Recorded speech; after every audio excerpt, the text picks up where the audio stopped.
बताओ, अगर किसी लड़की के फर्स्ट नाइट में ब्लीडिंग नहीं हो रही है फिर भी वो वर्जिन हो सकती है? कई गर्ल्स को तो बचपन से ही हाइमन नहीं होता। क्या ज्यादा मास्टरबेट करना पेनिस लेंथ को बढ़ाता है? अगर आप बहुत ज्यादा मास्टरबेट कर रहे हो तो आपका पेनिस का कर्व राइट एंड लेफ्ट हो सकता है और डेफिनेटली साइज कम हो सकता है। क्या पोर्न सही है इतनी यंग एज में देखना? इस पे हमें हो सकता है लोग बहुत गालियां दें, but if you are masturbating okay है। आप इसलिए कर रहे हो क्योंकि मजा आ रहा है, आप कर रहे हो क्योंकि बॉडी कैरी है, कर लो, ठीक है, तो समझ लो आप वशीभूत हो गए। तो इतना समय नहीं है, मेडिकल स्टोर पे जाने के बाद उन्होंने जज्बातों में आके दोनों ने सेक्स कर लिया। सेक्सुअली ट्रांसमिटेड इन्फेक्शन से बचने के लिए condoms are very very very important. एक ऐसा टैबू टॉपिक जिसके बारे में इंडिया में कोई बात नहीं करना चाहता। हम 140 करोड़ हो गए हैं, ये फूलों के टकराने से तो हुए नहीं होंगे, हुए होंगे सेक्स से। तो इसके बारे में हम लोग बात क्यों नहीं करना चाहते? ये टॉपिक इतना टैबू क्यों है? और सेक्स हेल्थ के बारे में आज बात करेंगे, जो कि हमारे लिए बहुत इंपॉर्टेंट है, जिसके बारे में हमें घरों में बताया ही नहीं जाता। हमारे माँ बाप अपने बच्चों से इसके बारे में बात करना नहीं चाहते, जो कि बहुत ज़रूरी है। तो आज मैं इसके बारे में बात करने वाला हूँ द अरविंद अरोड़ा शो के इस एपिसोड में। आज हमारे साथ बहुत ही स्पेशल गेस्ट हैं जो इसके बारे में आपको डिटेल में बताएंगे ये कितना ज़रूरी है हमारे लिए। Please welcome doctor Neha Mehta. आपका बहुत बहुत स्वागत है। Thank you so much. चलिए तो स्टार्ट करते हैं, पहले एजेंडा सेट करते हैं। Doctor Neha Mehta actually marriage and sex therapist है। पिछले 10 साल से भी ज़्यादा सालों से वो ये काम कर रही हैं। बहुत बड़ी बात है, एक महिला होने के नाते इस चीज़ के बारे में बात करना, वो भी इंडिया जैसी कंट्री में, कितना डिफिकल्ट रहा होगा उसके बारे में बात करेंगे। लेकिन एजेंडा सेट करते हैं। एजेंडा क्या है आज के इस एपिसोड का? तो देखिए, जिसके बारे में बात नहीं करते उसके बारे में एंथुजियाज्म ज़्यादा होता है, लेकिन यहाँ पर इस चीज़ के प्रोन्स एंड कॉन्स दोनों हैं, प्रॉब्लम्स भी हैं और इसके बहुत सारे फ़ायदे भी हैं। तो हर चीज़ के बारे में बात करने की कोशिश करेंगे, हर एक पहलू को छुएंगे। तो चलिए शुरू करते हैं आज के इस सेशन को। लेकिन सबसे पहले नेहा मैम, एक क्वेश्चन है मेरा। मैं जब आपके यूट्यूब और सोशल मीडिया हैंडल को देख रहा था, इंडिया जैसी कंट्री जहाँ पर इतना कंजर्वेटिव माहौल है, माँ बाप बात नहीं करते हैं इसके बारे में। गलती से भी अगर घर पे किसी ने मूवी के अंदर कोई किसिंग सीन भी चल रहा होगा तो माँ बाप उठ के चले जाते हैं, बच्चे इधर उधर हो जाते हैं। तो सेक्स तो बहुत दूर की बात है। ऐसे एनवायरनमेंट में आपने कैसे सोचा कि मुझे एक सेक्स थेरेपिस्ट बनना है? ये जर्नी, या हम बोल सकते हैं कि इस चीज़ पे काम तब शुरू हुआ जब मुझे पता चला इस चीज़ का लैग है। आज भी कपल्स को कैटर करके कोई खुश नहीं है, बीइंग इट अ डॉक्टर और सम थेरेपिस्ट, सबको चाहिए। अगर हम मेंटल हेल्थ या साइकोलॉजी प्रोफेशन की भी बात करते हैं, जो मेरा बेस है, जहाँ से मैंने स्टडीज़ की हैं, तो हर कोई बात कर रहा है डिप्रेशन, स्ट्रेस, और कोविड के बाद तो डेफिनेटली लोगों ने बात शुरू किया।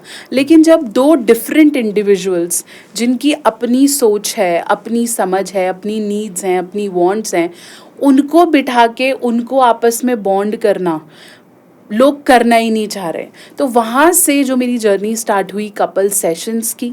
और जब मैं धीरे धीरे सेशंस लेती गई तो मुझे समझ आया कि अगर इंटिमेसी नहीं है, क्योंकि लोग बोलते नहीं है लेकिन अंदर ना अंदर वही चीज़ है जो परेशान करती है, तो अगर इंटिमेसी वीक है तो डेफिनेटली कपल इश्यूज बढ़ने लग जाएंगे। आप बता नहीं रहे हो लेकिन प्रॉब्लम्स वही हैं, ठीक है। और सोसाइटी प्रेशर कपल को क्यों कर रही है? इसलिए either they don't have a healthy child और दे डोंट हैव चाइल्ड, और जल्दी कर लो, थोड़ा रुक के क्यों नहीं किया है, इस चीज़ का ध्यान क्यों नहीं रखा है। और अगर बाकी सारी जिम्मेदारी एक कपल को देना बहुत आसान है ना, अब तूने घर बनाना है, अब तूने गाड़ी लेनी है, अब तूने, लेकिन जब वो इसको कोई सेक्सुअल इश्यूज या पर्सनल इश्यूज आते हैं या हस्बैंड वाइफ के आपस में लड़ाई होती है, हर कोई फिर मज़े लेता है। ट्रू है ना, किसी को पता ही नहीं है। वो फिर ये बोलते हैं इस डॉक्टर को क्यों नहीं दिखाता, वहाँ क्यों नहीं जाता, और फिर कुछ समय बाद वो सब ना धीरे धीरे, जैसे हम बोलते हैं, कान काटने लगते हैं कि हमें ना बताओ, ये तो आपस में सुलझो तुम लोग, है ना। शुरू शुरू में तो मजे हैं, लेकिन उसके बाद फिर कहते हैं जी हमें नहीं बीच में पड़ना, क्योंकि आप सॉल्व नहीं कर रहे हो, वो इश्यूज बढ़ रहे हैं। किसकी पर्सनैलिटी में कहाँ दिक्कत आ रही है, किसको कितना झुकना और कितना बढ़ना। और समय के साथ तो अब बहुत चीज़ें बदली हैं। अब हम even female man are so proactive for their rights. तो अब यहाँ पे एक लैग है जो कवर नहीं होता है, ठीक है। और इंटिमेसी, जब हस्बैंड खुद ही अपनी वाइफ को कंफर्टेबली नहीं बता पा रहा है कि भाई नहीं, या इसमें मुझे इशू है, या वो एक्सेप्ट ही नहीं कर पा रहा है कि मुझसे नहीं होगा, या फीमेल सेक्सुअल हेल्थ के बारे में कोई बात ही नहीं करना चाहता। ज़्यादा से ज़्यादा लोग बात करते हैं भाई उसकी ये फैंटेसीज हैं, उसे इससे प्लेजर मिलता है, बट जिससे प्रॉब्लम है वो क्यों नहीं बात कर रहे, उसके भी तो कुछ इश्यूज होंगे ना। तो वहाँ पे जब हमने जाना शुरू किया तो समझ में आया कि there is nothing on internet, there is nothing, no sources, no information, no videos, हम बात ही नहीं कर रहे। अरविंद, मैं बात कर रही हूँ 2016 की, जब मैरिज काउंसलिंग का मैंने जब स्टार्ट किया, इसको पढ़ा, इसके कोई कोर्सेज नहीं है। एक तो सेक्स एजुकेशन का इंडिया में हिंदी भाषा में कोई कोर्स ही नहीं है, कहाँ से लाओ, है ही नहीं। छोटे कोई XYZ कोई करा रहा हो तो I don't know, otherwise there is no affiliated accredited course on sex education in India. मैं पढ़ना चाहूँ, कोई पढ़ना चाहे ही नहीं। मैरिज काउंसलिंग की हम बात कर रहे हैं, मैरिज काउंसलिंग के केसेस, उसके बारे में इंफॉर्मेशन यूट्यूब इंटरनेट पे है ही नहीं। There are some, let's say बाहर के लोग जो मैरिज काउंसलिंग के सेशंस ले रहे हैं या डिलीवर कर रहे हैं, यहाँ कौन इस गैप को फिल करेगा? ट्रू।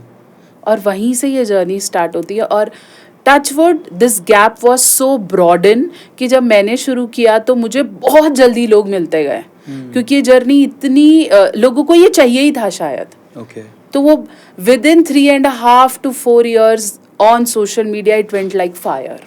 ये इन्होंने अपने जर्नी का बताया। अभी बहुत सारे क्वेश्चंस हैं, लेकिन एक सवाल मेरे दिमाग में अभी भी आ रहा है। लाइफ पे, थेरेपी पे हम लोग जल्दी आएंगे, लेकिन एक सवाल बहुत ही इम्पोर्टेंट है, वो ये कि मैं फिर से पूछता हूँ इस सवाल को, इतना आसान नहीं है इस बारे में बात करना ओपनली। और चलो ठीक है, आप एक थेरेपी दे सकते हो रूम में बैठ के, वो ठीक है, दो लोग आए आप बात कर सकते हो, लेकिन जब आप ओपनली बोलने लगते हो, सोशल मीडिया पे बोलने लगते हो, मैंने आपके थंबनेल देखे हैं, वो बहुत ज़्यादा इंटीमेसी से भरे हुए हैं, सेक्सुअलिटी से भरे हुए हैं, और जब लोग उसको देखते हैं तो ताने भी कसते हैं। बिल्कुल, है ना। तो और ट्रोल करने वाले आजकल तो छोटी सी बात पे ट्रोल हो जाते हैं। तो डेफिनेटली आपके कंटेंट को देखने वाले होंगे, लेकिन आपको ट्रोल करने वाले, आपके लिए भद्दे कमेंट करने वाले भी होंगे। आपको इस जर्नी में क्या क्या डिफ़िकल्टीज़ हुई, मैं उसके बारे में जानना चाहता हूँ। आपने ओवरकम कैसे किया और इग्नोर कैसे किया, वो आप बताइए, उसके बाद हम इसके बारे में बात करें। अभी ना रिसेंटली एक इंटरव्यू में थी, वॉज अ टीवी इंटरव्यू, उन्होंने मेरे को बोला कि आप ना थोड़ा सा अपने लैंग्वेज पे थोड़ा वर्क कर सकते हैं, या आप इन चीज़ों को थोड़ा ऐसे रिप्रेजेंट कर सकते हैं, या फिर आप डॉक्टर्स टीम रख सकते हैं, वो आपके लिए डिलीवर करेंगे, वो आपसे क्वेश्चन पूछ सकते हैं। दे वर गिविंग मी आइडिया। अब आप खुल के बताइए, आप टेंशन मत लीजिए। हाँ। मतलब किस वर्ड पे उनको प्रॉब्लम था? नहीं, उन्होंने मुझे ये बोला कि आप एक काम करें, आप सीधा डिलीवर करने की बजाय ना आप एक टीम रख लो, वो आपसे क्वेश्चन पूछेगी और आप उसे आंसर करना, और आप थोड़ा सा लैंग्वेज पे काम करो, इसे ऐसे डिलीवर करो। तो मैंने बोला ठीक है, मैं कर लूंगी, और ये चीज़ें लोग पहले भी कर रहे हैं, मुझसे पहले भी सेक्स एजुकेटर्स हैं जो इंग्लिश लैंग्वेज में लोगों तक पहुंचने की कोशिश कर रहे हैं, और काफ़ी सालों से कर रहे हैं ये चीज़ें। बट उस तबके को कौन आंसर करेगा जो कि जैसे हम कहते हैं भाई सेकंड और थर्ड टायर लोग हैं, वो लोग जिनकी आमदनी कुछ 30 से 40-50 हज़ार रुपए है, उन तक कौन पहुंचेगा? क्योंकि सबसे ज़्यादा जैसे हम बोलते हैं जनसंख्या और मास उन्हीं लोगों का है। तो वो लोग किसके पास जाएं, वो लोग किससे कंसर्न करें, वो अपनी भाषा में किसे बता पाएं कि क्या प्रॉब्लम है? ठीक है, how many of you know what is erection? हमें शायद पता ही नहीं है कि इरेक्शन एक वर्ड है। हम तुम पढ़ लिया, हमें पता चलो इरेक्शन बोल सकते हैं, बट अगर कोई डॉक्टर बोले आपको PME है, आपको प्रीमेच्योर इश्यूज हैं, तो आम जनसंख्या को नहीं पता है। उनकी भाषा यही है, उनकी भाषा वही है जो मैं थंबनेल्स में लगा रही, क्योंकि वो वैसे ही बोल रहे हैं। मुझे सेक्स करते वक्त दर्द होता है, अब इसको मैं ऐसे बोल दूं कि अच्छा आपको वैजिनिस्मस है, या मैं ऐसे थंबनेल्स बना लूं, या मैं ऐसे बात करूं, तो मैं उन तक पहुंच ही नहीं पाऊंगी। फिर मैं उन्हीं लोगों तक पहुंच जाऊंगी जो पैसे दे सकते हैं, लेकिन वो मेहनत नहीं कर सकते, उनको वो दर्द नहीं होता है बहुत बार। ठीक है, तो मेरा टारगेट ऑडियंस या जिन लोगों तक मुझे पहुंचना शुरू से वही है जो हिंदी भाषा में, अपनी भाषा में से सुनना चाहते हैं। ठीक है, मेरे पास आज भी अगर कोई कंसल्टेशंस हैं तो ऑलमोस्ट को मैं यही बोल रही होती हूँ कि घबराओ नहीं, दिस इज ओके, तुमने बहुत ज़्यादा इन्फॉर्मेशन ले लिया है, तुमने सही गाइडेंस नहीं लिया है, डोंट वरी। 14, 15, 16, 19, 20 ये वाले जो बॉयज़ हैं ना, जो बहुत ज़्यादा भ्रमित हैं, जो किसी से भी बात नहीं कर सकते, वो बोलते हैं मैं अपनी मम्मा को भी नहीं बोल सकता, फादर को भी नहीं, अपने फ्रेंड को भी नहीं, मुझे नहीं पता कहाँ जाना है।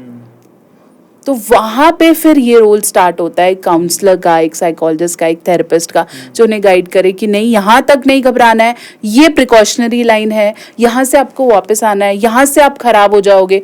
तो वो सब गैप कौन फिल कर रहा है? बहुत ईजी है ना ये डिलीवर करना, don't masturbate, don't do this, ऐसे मत करो, लेकिन क्या करो भी तो बताओ। ट्रू।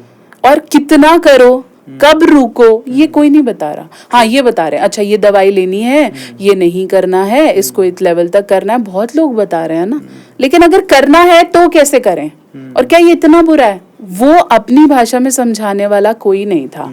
और मैं आज भी बोलती हूँ कि हो सकता है मैंने बहुत ट्रोल्स ताने सुने हैं, लेकिन नाउ पीपल आर फॉलोइंग मी।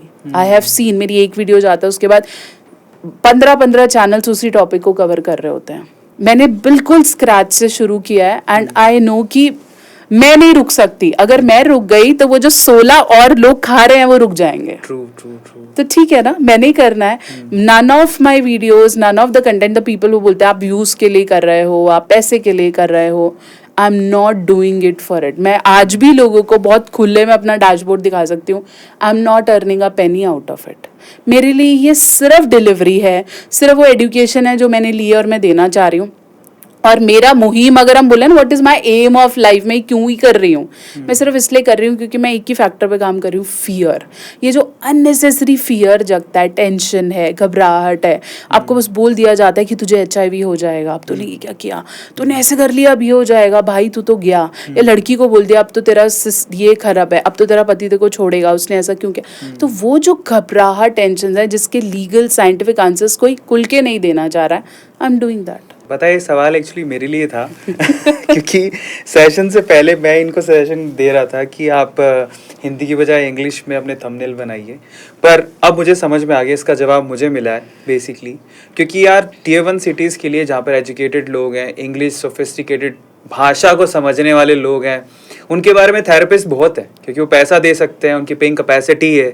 लेकिन Tier 2 Tier 3 सिटी में जहाँ पर हार्डकोर इंग्लिश लोग नहीं समझते, जहाँ पर हिंदी में लोग बात करते हैं, जहाँ पर लोग ये नहीं कहते मैं सेक्स करना चाहता हूँ, वो हिंदी में बात करते हैं, उनको समझाने वाला कौन है? तो डेफिनेटली वहाँ पर उनकी भाषा में बात करने के लिए किसी को हिम्मत चाहिए, और वो हिम्मत डॉक्टर नेहा ने दिखाई है। तो उसके लिए एक बार क्लैप तो बनता है और हार्ट बनता है।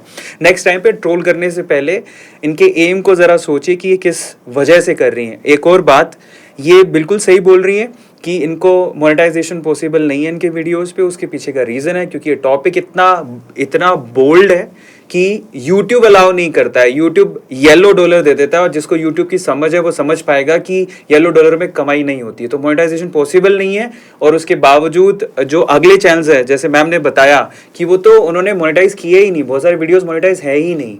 तो इसमें कमाना कोई मकसद नहीं है, आप लोगों की मदद करना मकसद है। और क्योंकि आप लोगों की मदद करना मकसद है, तो चलिए आपकी मदद की तरफ ही चलते हैं। सबसे पहले हम लोग टीनेज से स्टार्ट करेंगे, उसके बाद हम लोग मैरिड कपल की तरफ चलेंगे। सभी की प्रॉब्लम्स को कैटर करते हैं। जवाब आपको बहुत सारे मिल ही गए होंगे कि नेहा मैम ये सब क्यों कर रही है। पहले हम लोग आते हैं, पैदा होता है इंसान सेक्स की वजह से होता है, उससे पहले की प्रॉब्लम हम बाद में समझेंगे। लेकिन जैसे ही 10, 11, 12 साल का होता है, उसके बाद उसको सेक्सुअल इश्यूज या फिर सेक्सुअल इंटिमेसीज या फिर हम कहें कि सेक्सुअल डिजायर्स पैदा होने लगते हैं। एग्जैक्टली ये वर्ड था। मतलब उसको समझ में आता है कि हाँ मेरे हार्मोन्स चेंज हो रहे हैं। उस टाइम पे वो धीरे धीरे पोर्न की तरफ जाता है। सबसे पहले दोस्त होते हैं, दोस्त सबसे पहले पोर्न की तरफ लेके जाता है, फिर मास्टरबेशन करता है। तो पोर्न पे चलते हैं सबसे पहले। आपको क्या लगता है कि क्या पोर्न सही है इतनी यंग एज में देखना? और जिसको आदत पड़ जाए उसकी क्या प्रॉब्लम्स हो सकती है, क्या डिसएडवांटेजेस हैं, या क्या प्रॉब्लम्स वो फेस कर सकता है? इसे थोड़ा साइकोलॉजिकल एंगल से समझते हैं, फिर मेडिकल एंगल से समझते हैं। जब आप बहुत यंग एज में पॉर्न देखने लगते हो, विच इज़ नॉट रियलिस्टिक, सबसे पहले तो समझेंगे कि वो सब सेटअप बेस्ड है, कुछ भी रियल नहीं है। मुझे अभी भी लोग बोलते हैं मैम मैं तो वो वाली देखता ही नहीं, मैं तो इंडियन वाली देखता हूँ और एवरीथिंग दैट इज रियल। ऐसा नहीं है। Everything, if you see something on internet, it is actually a pictography. कुछ भी ऐसा नहीं है जो नेचुरल हुआ है। इवन अगर आप कोई लीक डे में से कुछ ऐसा देख भी रहे हैं, ट्रस्ट मी, वो भी जब बना है या बनाया गया है, या तो वो किसी के कंसेंट के बिना है या फिर वो प्लान्ड है। तो बहुत ध्यान से सोचें साइकोलॉजिकली आप कहाँ ट्रैप हो रहे हैं। ठीक है।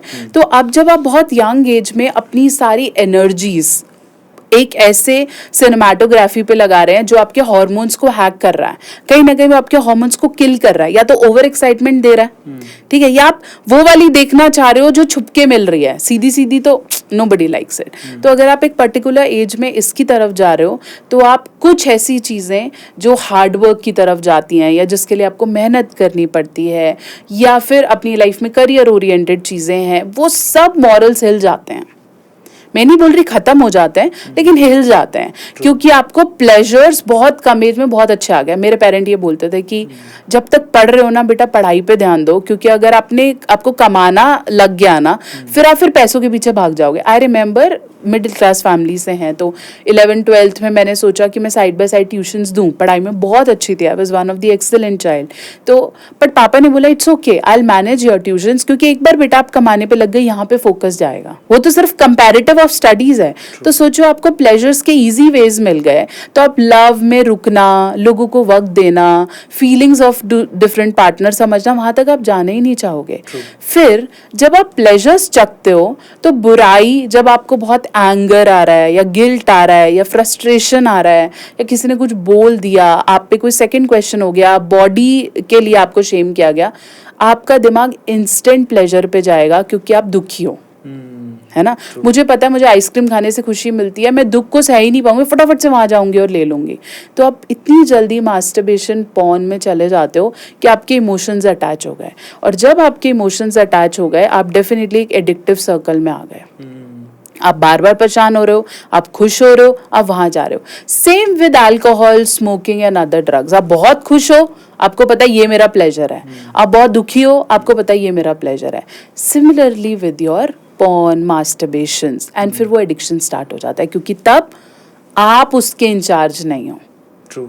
वो आपका इंचार्ज है, उससे पता है ये दुखी है, ये मेरे पास आएगा, ये परेशान है, अब ये मेरे पास आएगा। तो फिर जब वो आप पे ही हावी हो गया, फिर आपके कंट्रोल के तो आभारी चीजें हैं। तो मैं हमेशा बोलती हूँ, if you are masturbating, okay, ठीक है, doctors can never say no to it, ठीक है। अगर आप कर रहे हो, ओके है, हेल्दी है, लेकिन अगर आपको ये लग रहा है कि आप इसलिए कर रहे हो क्योंकि मजा आ रहा है, आप कर रहे हो क्योंकि बॉडी कह रही है कर लो, ठीक है, तो समझ लो आप वशीभूत हो गए, ठीक है। कर रहे हो, किया, खत्म, you are happy, you are enjoy, और फिर your body is taking time to recover. आप कंपल्सिवली नहीं कर रहे हो कि करते जा रहे हो, तो फिर ये ठीक है। Plus porn at such an early age is not at all a good indicator, ठीक है। बट हम तो अब रोक तो नहीं पा रहे हैं ना, हो तो 9th-10th। मैं अपने पेशेंट से पूछती हूँ, वो बोलता है हमने तो स्कूल टाइम में देखा था, ठीक है, हमने अपने कॉलेज में देखा, क्योंकि अब जनरेशन ग्रो कर रही है तो ऑब्वियसली। और पहले तो मैं बोल रही थी हमें डाउनलोड करने के लिए भी कितना जीबी डेटा और यूट्यूब्स देखने के लिए कितनी दिक्कत आती थी, अब तो it's so on a click available. तो वो क्यों नहीं है, हर जगह ही है, हर जगह अवेलेबल है, तो वो बहुत जल्दी एज में स्टार्ट हो रहा है। बेटर ये है कि पेरेंट जब ऐसा कुछ देखे या आपका दोस्त आपको बताए, tell them what is the limit, tell them the reality behind it. ये जब तक हम डिलीवर नहीं करेंगे, देख तो फिर सभी रहे हैं ना, कहाँ रुकेंगे। पर मास्टरबेशन डॉक्टर्स कहते हैं कि लिमिट में तो हर चीज ठीक है, बट लिमिट से बाहर नहीं, राइट। तो उसकी लिमिट क्या है? जैसे पोर्न एडिक्शन हो गया, हाँ। तो उसके बाद तो क्या है, इंसान आ रहा है स्कूल से, स्कूल में भी वही पिक्चर्स चल रही है दिमाग में, घर पे आ रहा है तो वो पोर्न ही देख रहा है, उसके बाद फिर वो मास्टरबेट करता है, एक हद पार हो जाती है, उसके बाद उसको हेल्थ इश्यूज भी आने लगते हैं, तो उसके बारे में भी डिस्कस कर लेते हैं। जब ये सब बढ़ता है, क्योंकि बच्चा किसी को डिलीवर नहीं कर रहा है, फिर यही एज लगा लेते हैं, 14, 16, 17 वाला एज है। अब क्या है कि यहाँ पे आपको अननेसेसरी अट्रैक्शंस भी हो रहे हैं towards anybody, even the person is not in your league, है ना, टीचर्स, एवरीबडी, ठीक है। आपको उम्र से बड़े लोगों की तरफ भी अट्रैक्शन हो रहा है, and not with boys, I am not specifically blaming boys, girls में भी ये सारी चीजें हैं, इसलिए सिर्फ लड़कों को ब्लेम यहाँ नहीं करना है, ठीक है। तो एवरीबडी इज गेटिंग अट्रैक्टेड। तो जब आप वहां पे अट्रैक्शन डेवलप कर रहे हो, तो डेफिनेटली आप फोकस नहीं कर पा रहे हो, ठीक है, आप अपने करियर एम्स को फोकस नहीं कर पा रहे हो, फिर मेडिकल इश्यूज स्टार्ट होते हैं। जैसे आप ऑब्वियसली थक रहे हो, बट आप नेसेसरी न्यूट्रिएंट्स बैलेंस आउट नहीं कर पा रहे हो, ठीक है, आप किसी से बात नहीं कर रहे हो, तो आप गिल्ट में भी हो, आपको डर भी है, आपको शर्म भी है, फिर क्या है, आपके ऑब्वियसली इरेक्शंस में प्रॉब्लम आने लग जाएंगे, आपको उस लेवल का मजाक धीरे धीरे नहीं आ रहा है, आपको उस लेवल का तनाव नहीं आ रहा है, आपको उस लेवल का उतना टाइम ऑफ इजैकुलेशन नहीं है, तो अब आपको डर लगने लगेगा कि oh my god there is something going out, कुछ ठीक नहीं है, अब मैं क्या करूं। फिर वो कहाँ अंधाधुंध भागता है, दीवारों पे सर मारता है। जैसे हम बोलते हैं, अपने फ्रेंड में लड़कों से पूछा कि अब क्या करें, है ना। लड़कियां तो फ्रेंड्स में भी नहीं पूछ रही, सोचो और ब्लॉकेजेस हैं, तो वो बात करने लगते हैं। अगर किसी पेरेंट को दिख भी जाता है उसके बच्चे की सर्च हिस्ट्री में कि वो ऐसा कर रहा है, पेरेंट की खुद की जान निकल जाती है कि अब बात कैसे करेंगे। ट्रू। वो खुद सोच रहा है कि अब मैं इसे अप्रोच कैसे करूं, मैं बोलूं क्या और कितना बोलूं, क्योंकि उनकी पेरेंटिंग में भी ये सब कवर ही नहीं था। ट्रू। समझ ही नहीं है ना। हमें पता है कि कल्चर्स ऐसे समझाते हैं, है ना, कि दिवाली पे दिया जलाना है, तो चलता आ रहा है ना, तो this is very easy to convey कि दिया जलाना है, ठीक है, लेकिन हमें ही नहीं बताया गया कैसे डिलीवर करना है, तो हमारी जान निकल जाती है कि बच्चे को कैसे समझाएं। बच्चा ऑलरेडी डरा हुआ है, हम उससे ज्यादा डरे हुए हैं, तो अब हमें समझ ही नहीं आ रहा है इसको कवर कैसे करना है।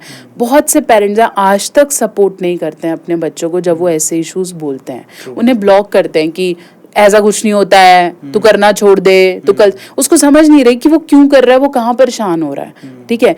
मैरिज के बाद भी आज भी अगर कोई लड़का बोलते that I am not prepared for marriage right now, वो ये नहीं समझ रहे कि शायद वो सेक्सुअल इश्यूज की वजह से परेशान हो रहा है। उसको बोलते क्या दिक्कत है तेरे को, तेरे पैसे नहीं है क्या, तेरी जॉब ठीक नहीं है, और बहुत ब्लंटली बोलेंगे कि अच्छा फिर तेरे से हो नहीं रहा, चल तेरे को डॉक्टर के पास लेके जाए। अरे सिट विद हिम, आस्क, हो सकता है ये इशू हो ही ना, ट्रू, हो सकता है वो सिर्फ डर ही रहा हो, ट्रू। तो बात ही नहीं करना चाह रहे हैं ना। जब धीरे धीरे आप ओपन अप होते हो, ये भी एक बहुत बड़ा मिथ है कि आप ओपन अप होते हो तो आप अपने बच्चे को एक्टिव कर देते हो सेक्सुअली, ये बात भी है ना। अगर आप जल्दी पीरियड्स के बारे में बताते हो तो बच्चा मैच्योर हो जाएगा, आप सेक्स के बारे में बता रहे हो तो बच्चा मैच्योर हो जाता है, आप इसके बारे में बता रहे हो मैच्योर हो रहा है। अरे मैच्योर कैसे होगा ना, अगर आप सही तरीके से बता रहे हो तो नहीं होगा। उल्टा वो जब ये सब XYZ कंटेंट देगा तो ज्यादा मैच्योर हो जाएगा और डर जाएगा। तो ये सारा गेम डर का है, एंड डर brings business like anything. True. बाकी सब ब्रांड्स इसी पे तो खेल रहे हैं कि डर जगाओ और पैसा कमाओ। यस। हम बात कर रहे हैं उस एज की जब नई नई जवानी फूटती है ना। उसमें लड़के भी हैं, लड़कियां भी हैं, लेकिन सबसे पहले प्रॉब्लम्स की बात कर लेते हैं। जब आसपास के एनवायरनमेंट में लड़कियों को दिखता है कि अच्छा उसमें भी इस तरह की फीलिंग्स हैं, सेक्सुअल फीलिंग्स आ रही है, अच्छा उस लड़की में भी सेक्सुअल फीलिंग्स आ रही है, लेकिन मेरे में तो है ही नहीं। जनरली मैंने ऐसे बहुत सारी लड़कियां देखी हैं जब आपस में बात करती हैं, अच्छा क्या होता है सेक्सुअल फीलिंग्स में, देन लड़कियां बोलती हैं कि वेट होता है, लेकिन कई लड़कियों के वेट होता ही नहीं है, और वो फिर सोचने लगती हैं, आत्मग्लानि में चली जाती है कि मैं नारी हूँ कि नहीं। ये चीज़ बहुत इंपॉर्टेंट है जिसके बारे में डिस्कशन बहुत ज़्यादा ज़रूरी है, क्योंकि अर्ली एज में जब ये सिम्टम्स नहीं दिखते तो शादी के बाद उसको बहुत प्रॉब्लम होती है, बहुत ज़्यादा, और सुनने को भी बहुत मिलता है कि ये तो बांझ है। बाद में पता लगता है कि ये तो बांझ है, और पता नहीं कितने ताने कसने को मिलते हैं। पहले तो ये प्रॉब्लम्स आपके सामने आती हैं किसी लड़की की कि उसको सेक्सुअल डिज़ायर या सेक्सुअल फैंटेसीज इंटिमेसीज फील ही नहीं हो रही हैं, और उसको दूर करने के लिए क्या करें? एक बहुत ही इम्पॉर्टेंट चीज़ है एसेक्सुअलिटी, उसको कोई मानता नहीं है। डेमी सेक्सुअलिटी, इतनी सारी सेक्सुअलिटी के पैटर्न्स हैं, लोग समझना ही नहीं चाहते हैं, ठीक है। लोग कनेक्ट ही नहीं करते, लोगों को लगता है ऐसा कैसे हो सकता है कि इसको फीलिंग ही नहीं आ रही, ठीक है। पॉसिबल ही नहीं है। ऐसा कैसे कि तुम टच ही नहीं करने दे रही हो, या तुम्हें डर लग रहा है, या डिस्पायरोनिया। डिस्पायरोनिया मतलब आप ये समझे कि योनी सेक्स के टाइम पे ऐसे बंद हो जाती है और इतना पेन होने लगता है एक्सट्रीमली। लोग कहते हैं ऐसा पॉसिबल ही नहीं है, ये तो तुम करना ही नहीं चाह रहे हो, या तुम्हारे अंदर इंटरेस्ट ही नहीं है, तुम क्वेश्चन कर रहे हो। तो ये सारी चीज़ें स्टार्ट कब होती हैं? जब उस अर्ली एज में या तो आप अपने फेमिनिज्म पे क्वेश्चन करते हो, आपको बीइंग अ फीमेल बहुत ज़्यादा क्वेश्चन किया जाता है कि तू औरत होके क्या कर रही है, या वो बार ये बोलती काश मैं औरत ही नहीं होती, और काश मुझे ये सब प्रॉब्लम्स नहीं होती, या फिर आपसे छोटी उम्र में कुछ गलत हो जाता है या कोई गलत करता है, या फिर आप खुद को माफ नहीं कर पाते हो इन सब चीज़ों के पीछे, तो ये सब प्रॉब्लम्स तब स्टार्ट हो जाती है। डेफिनेटली जैसे मेल्स में कंपैरिजंस है ना कि तुझे दाढ़ी नहीं आई है ना, अभी ऐसा नहीं, ऐसे फीमेल में भी कंपेयर, तो कभी तक पीरियड शुरू नहीं हुए, है ना, तूने अभी तक ब्रा नहीं पहनी है, दिस एज एक्चुअली कंपैरिजंस, और ये कंपैरिजंस ग्रो करते हैं। लड़कियां आपस में खुद से ये फील करती हैं कि शायद मैं फेमिनिस्टिक कैटेगरी में हूं नहीं, ठीक है। और अगर आप मेल की तरफ अट्रैक्टेड फील नहीं कर रहे हो या फीमेल की तरफ अट्रैक्शन फील नहीं कर रहे हो, तो उसको सही से समझाने वाला भी कोई नहीं है। हम तुम जहां हम बोलते हैं भाई मेरी आइडेंटिटी स्ट्रेट है, ठीक है, आज हमसे कोई बोले तो नहीं यार वी आर मैरिड, हमारी आइडेंटिटी स्ट्रेट है, लेकिन अगर आज भी मैं आपको 1 महीना लगातार बिठा के दूसरी कैटेगरी, लेट्स से गेइश कैटेगरी की वीडियोस दिखाती हूँ, आपको ऑटोमेटिकली फीलिंग आने लगेगी। ट्रू। आप हो नहीं, लेकिन आपकी फीलिंग वहां चली जाएगी, क्योंकि आप उस टेंडर एज में उस तरह का कंटेंट बहुत ज्यादा देख रहे हो। ट्रू। तो आपको दूसरी तरफ से अट्रैक्शन फील ही नहीं होगा। जहां हम फीट फेटिश की बात कर रहे हैं या हेयर फेटिश की बात, फेटिशिस्ट चाहे कोई भी हैं, ठीक है, उसकी बात कर रहे हैं, वो ऐसे बचपन से थोड़ी ना आते हैं, बहुत कम केसेस में जेनेटिकली ट्रांसफर्ड है। अदरवाइज ये होता क्यों है? क्योंकि आपने उस माहौल में ये सारी चीजें देख ली, उस उम्र में आपने डोमिनेशन की वीडियोज देख ली हैं बहुत ज्यादा, तो अब अल्टीमेटली अब आपको डोमिनेटिंग पार्टनर चाहिए। आप कहते हो जी मुझे तो BDSM कैटेगरीज ही सूट करती है, मुझे इरेक्शन ही नहीं आ रहा है। क्यों? क्योंकि उस एज में आपने बात ही नहीं करी, आपने कन्वे ही नहीं किया। यू नो, मास्टरबेशन भी अगर आप प्रोन तरीके से कर रहे हो या बहुत ज्यादा ग्रिप के साथ हाथ से कर रहे हो, तो आपको प्रॉब्लम्स आएंगी। लोग मास्टरबेशन के बारे में बात नहीं कर रहे, फिर ये सही और गलत कैसे करते हैं, सोचो कौन बात करता होगा। ट्रू। ट्रू। तो लोग तो बात ही नहीं कर रहे हैं ना। आज भी मुझे 30 इयर्स के मेल कॉल करके आता है, मैम आपकी वीडियो से हमें पता चला कि हम प्रोन कर रहे थे और हमें प्रॉब्लम्स हो रही हैं, हमें किसी ने बताया ही नहीं। इवन डॉक्टर के पास भी जाते हैं तो उन्होंने उससे, जो हम बात कर रहे हैं, फिजिशियन है, यूरोलॉजिस्ट है, एंड्रोलॉजिस्ट है, उन्होंने कभी पूछा ही नहीं आप कैसे करते हो। वो यही पूछते करते हो, बोला हाँ ठीक है, सेक्स हो रहा है, ठीक है, ओके, दवाई लिख के और जाओ। तो मैं यहाँ कैटेगरी को डिवाइड करता हूँ, लड़कियों को अलग और लड़कों को अलग, क्योंकि आपने इसमें दोनों के बारे में बात कर दी, तो पहले लड़कियों को एड्रेस कर लेते हैं, फिर लड़कों को। तो अगर किसी लड़की के ये प्रॉब्लम है कि उसको सेक्सुअल फैंटेसीज है ही नहीं, उसको बिल्कुल भी फीलिंग ही नहीं है किसी लड़के के लिए, उसको विजाइना वेट नहीं होता है, क्या ये एक समस्या है?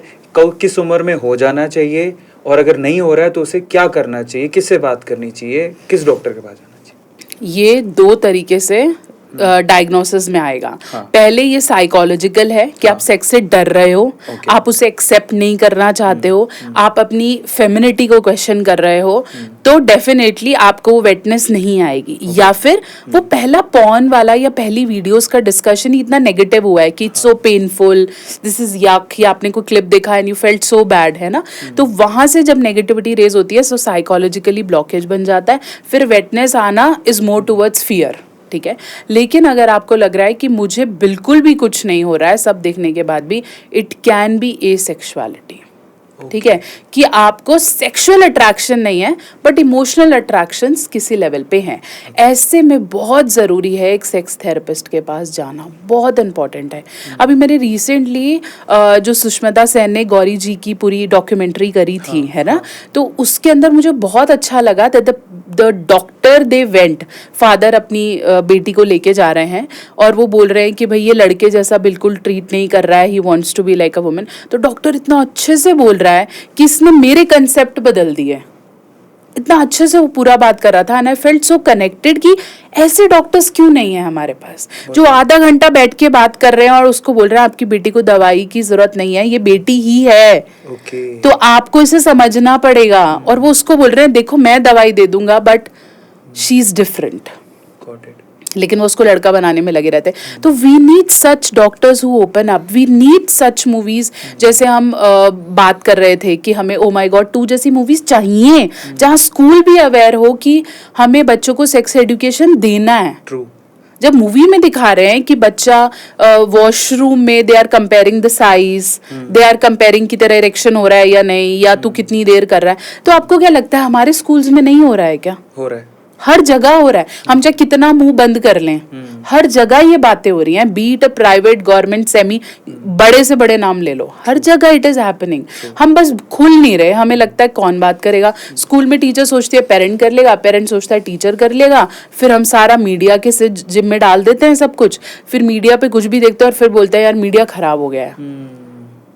बाउंड्रीज तो हम बनाएंगे ना कि हमें कितना डिलीवर करना है, और जब आप पहले दे दोगे, मैं हमेशा बोलती हूँ पहले सही दे दो, बच्चा बाहर नहीं जाएगा। ट्रू। आप पहले सही ज्ञान बांट दो तो उसे पता चल जाएगा मेरे को इसका सुनना ही नहीं है। ट्रू। ट्रू। ये सही है। अब इस पे एक और प्रॉब्लम पे आते हैं। एक ऐसी लड़की का एग्जांपल ले रहा हूँ जिसका अगेन, क्योंकि ये बहुत बड़ी प्रॉब्लम इसलिए है कि उस लड़की ने देखा कि सबके साथ सबको सेक्सुअल फील हो रहा है, मुझे फील नहीं हो रहा।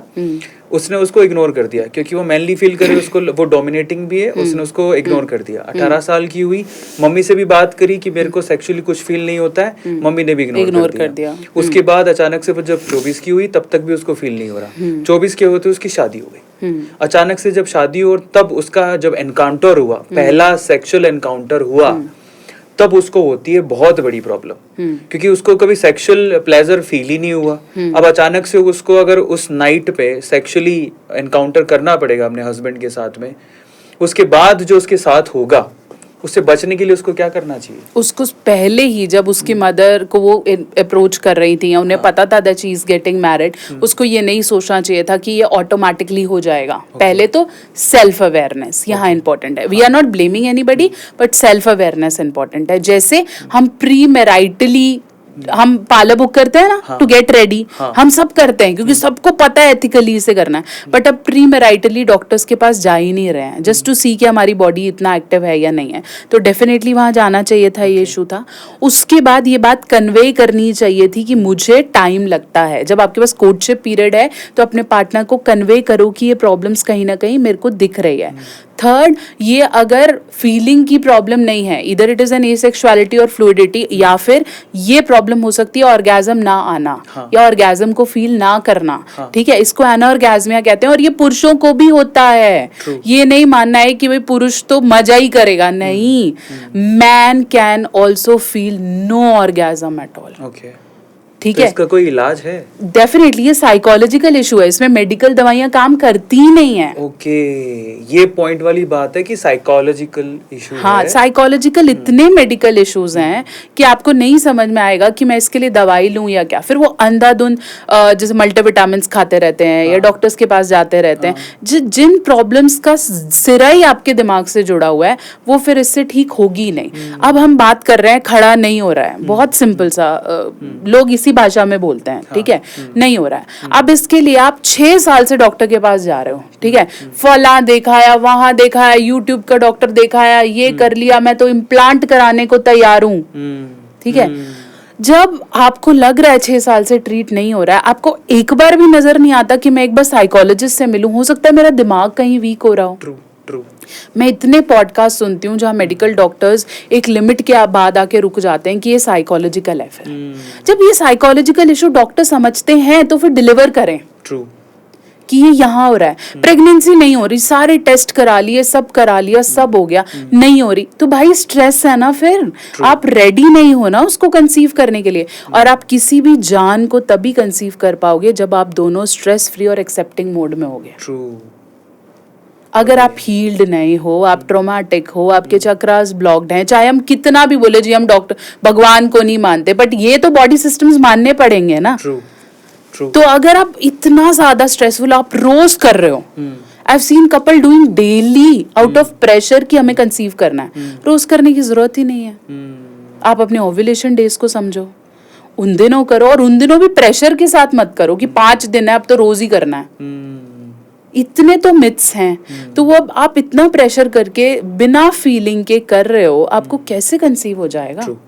नहीं होगा। It has to be out of love. और जब तक ये नहीं होगा, कंसीव इज इम्पॉसिबल। तो आप फिर बस डॉक्टर को दिखाते रहो, रिपोर्ट चेक कराते रहो, दवाइयाँ देते रहो, और फिर घूम फिर के IVF चले जाना, ये बोल के कि हमने तो बहुत ट्राई कर लिया जी। फाइनली इससे एक चीज़ निकल के आती है, चाहे लड़कियों का प्रॉब्लम हो, उन्हें सेक्सुअल फील हो रहा हो या नहीं फील हो रहा हो, लड़कों का प्रॉब्लम हो, उन्हें इरेक्शन हो रहा हो कि नहीं हो रहा हो, या फिर मैरिड कपल का जिन्हें बच्चे नहीं हो रहे, ठीक है, सब में एक चीज़ कॉमन है और वो है साइकोलॉजिकल प्रॉब्लम है। ये कोई मेडिकल प्रॉब्लम रेयर होती है, आप उसके लिए तैयार नहीं हो। अगर आप साइकोलॉजी थेरेपी को दिखाओ, थेरेपी के लिए जाओगे तो डेफिनेटली इसका सोल्यूशन निकलेगा। चलिए हम थोड़ा और आगे चलते हैं। लड़कियों की प्रॉब्लम को हमने समझा, लड़कियों की एक काउंटर पार्ट और है, ठीक है, उसके बाद हम यही सेम चीज़ लड़कों में भी है जी। तो दोनों में चलते हैं। काउंटर पार्ट ये भी है कि किसी को तो असेक्सुअली फील होता है, कईयों को बहुत ज्यादा फीलिंग है, कईयों को हर समय ये लगता है कि हाँ सेक्स बिल्कुल एकदम दिमाग में बैठ गया है, उनको लगता है कि बस ये, इससे ज्यादा मजा तो किसी चीज में है ही नहीं, और बहुत ज्यादा फैंटेसीज हैं। और वो कहीं ना कहीं उनके करियर को, उनकी स्टडी को खराब भी करती हैं और उनकी मैरिड लाइफ को भी आगे इम्पैक्ट करती हैं, क्योंकि अभी तो वो 11, 12, 15 साल के हैं, आजकल बहुत यंग एज में होने लग गए हैं। बिल्कुल है। तो जब शादी का टाइम आता है तो 10 साल में उन्होंने इतना सब कुछ कर लिया होता है उससे पहले कि शादी के टाइम पे अब वो जीरो हो चुके हैं। अब उनको लगता है कि अब तो गया, उसके बाद उनके ट्रस्ट ही खत्म हो जाता है। वहाँ वो मैरिड लाइफ को बचाने के लिए इस एज में कितना रिस्ट्रिक्शन करें दोनों लड़का और लड़की, वो प्लीज बताइए। इसको ना ऐसे समझने की कोशिश करते हैं कि आजकल हो क्या रहा है ना, आपको सेक्स के बारे में पता सब कुछ है, ठीक है, तो आपका माइंड एक्टिव है क्योंकि आपने इतना कुछ देख लिया that your mind wants it, ठीक है, but your body is not very active. क्यों? क्योंकि बॉडी थक रही है, इतना इन्वायरमेंटल क्लैशेस हैं, इतनी पॉइजनिंग है, इतना पॉल्यूशन है, आप खाना कैसे कर रहे हो, सब कुछ। तो आजकल every second person is mentally they want it but body support नहीं करता। ट्रू, ठीक है, कि यार इतना नहीं हो पाता, करना तो मैं रोज चाह रहा हूँ लेकिन होता नहीं है, डॉक्टर क्या करें, ठीक है। तो एक तो हम बहुत जल्दी ना इन सब चीज़ों को एक्सपेरिमेंट कर रहे हैं, ठीक है। फिर ये बात भी सही है कि आप अर्ली एज में अगर मल्टीपल पार्टनर्स करें, क्योंकि they are very easy to get a body. मैं तो अब मेल फीमेल भी बात नहीं करती, अब तो मैं बोलती हूँ it's very easy to get a body for pleasure, ठीक है ना, बहुत आसान है। तो आपको कोई मिला, आपने मल्टीपल एक्सपेरिमेंट्स किए, आप खुल के उसके बारे में बात कर रहे हो, आप तो ट्रूथ एंड डेयर भी वैसे कर रहे हो, सब कुछ वैसे गेम्स खेल रहे हो। तो जब वैसे वाला हो जाएगा, वही बात है, किसी ने एक्सट्रीम देख लिया हो तो फिर वो छोटा वाला उसे प्लीज नहीं करता। फिर जब कनेक्शन ही मैरिज किया, डेफिनेशन ही बुक्स में यही है that marriage is a legal connection to have sex and reproduce a child. Marriage का डेफिनेशन क्या है? यही है, ठीक है। तो जब वो कनेक्शन ही वो बिल्ड है, मेरे को तुमसे वो इमोशनल बॉन्ड, वो सेक्सुअल बॉन्ड चाहिए ही नहीं है, मुझे वो एक्सट्रीम लेवल पुश ही नहीं कर रहा, क्योंकि शुरू में तो फिर भी ठीक है, with some time it will go. तो जब वो बॉन्ड ही नहीं पुश कर रहा तो मैरिज डिस्टॉर्ट होती है, इसी वजह से डिवोर्स, कलेश बढ़ रहे हैं, क्योंकि आप अट्रैक्शन लूज करते जाते हो और फिर आप इसलिए बंधे हो कि बच्चे हो गए या जिम्मेदारियां हो गई, आप मिस कर रहे हो। और जब आप डेफिनेटली वो चीज़ें, वही बात देखो, मैं जिसके साथ मैरिड हूँ, एक पर्टिकुलर फीलिंग के बाद मुझे उसकी किस से वो किक नहीं आएगा जो पहली बार आता था, जब हम पहली बार मिले थे, है ना, वो वाला नहीं आता है। But we kiss, we do sex out of satisfaction and oneness, इसलिए कर रहे हैं ना, क्योंकि मुझे फील होता है कि इस आदमी को आज भी मैं चाहिए हूँ, ही इज माइन, ठीक है। लेकिन वो वाला या यंगशिप वाला तो प्लेजर नहीं है ना। लेकिन आज भी अगर मैं उस प्लेजर के लिए इस आदमी को रोज तड़पाऊं, उसे ब्लेम करूं, उसे क्वेश्चन करूं, तो इसको तो साइकोलॉजिकल प्रॉब्लम्स होंगी ही ना। ट्रू, ये फिर डॉक्टर के पास भागेगा, ये फिर गिल्ट में आएगा और फिर इसको लगेगा इसकी शादी टूटी, फिर दूसरा कोई जैसी इसको सिंपैथी दिखाएगा या एक्स्ट्रा मैरिटल में भागा। तो मैं वो चीज ना करूं ना जो मैंने पहले। अब हम रोक नहीं रहे कि आप बिफोर मैरिज रिलेशनशिप्स में मत जाओ, आप हो ओके है, आप नहीं हो ओके है, आप सेक्सुअली कंफर्टेबल हो, आप करना चाहते हो ओके है, लेकिन कहीं ना कहीं एक बाउंड्रीज में इनको समझना पड़ेगा। फिर वही बाउंड्री वाली कला आती है कि आपको समझना पड़ेगा कि मेरे को किस लेवल तक एक्सपैंड करना है। कई लोग आज भी हैं जो बोलते हैं जब तक मेरी शादी नहीं होती I don't want to do with anyone. That's great, है ना, आज भी हैं ऐसे लोग, ठीक है, छोटा मोटा केस हुआ कुछ है, but they don't want to do experiment it, आज भी हैं। और जब उन्हें ये पता चल रहा है कि उसने किया या ये किया, तो ये भी आपस में शेक हो जाते हैं अंदर से कि my partner is not like that, है ना, ऐसा क्यों नहीं हुआ। अरेंज मैरिजेस आज भी हो रही हैं भाई, अगर आपको लग रहा है कि सबकी लव होती है, नहीं नहीं नहीं, लोग बैठे हैं जो फोकस कर रहे हैं और उनकी कोई मैरिज टूटती नहीं है। दिस इज अ मिथ कि लव मैरिज ही सक्सेसफुल है या सेक्स बिफोर मैरिज ही अच्छा है। हमने इतने कंसेप्ट चला दिए ना कि शादी से पहले हमें ट्राई करना चाहिए सेक्सुअल कंपैटिबिलिटी, मूवीज में इतना खुल के बात हो रही है, कर सकते हो, कोई मना नहीं है। बट अगर आप ये रेस में भाग जाओगे कि इसके साथ भी करा, वो भी करके देखा, ये भी करके देखा, डेफिनेटली ये शादी के बाद बहुत फीका होगा, आपको अच्छा नहीं लगेगा और फिर क्लैशेस बढ़ेंगे। शादी से पहले लड़के, आजकल आपको पता है कि इंडिया में जो माहौल है, लड़के फ्री हैं, लड़कियां फ्री नहीं हैं।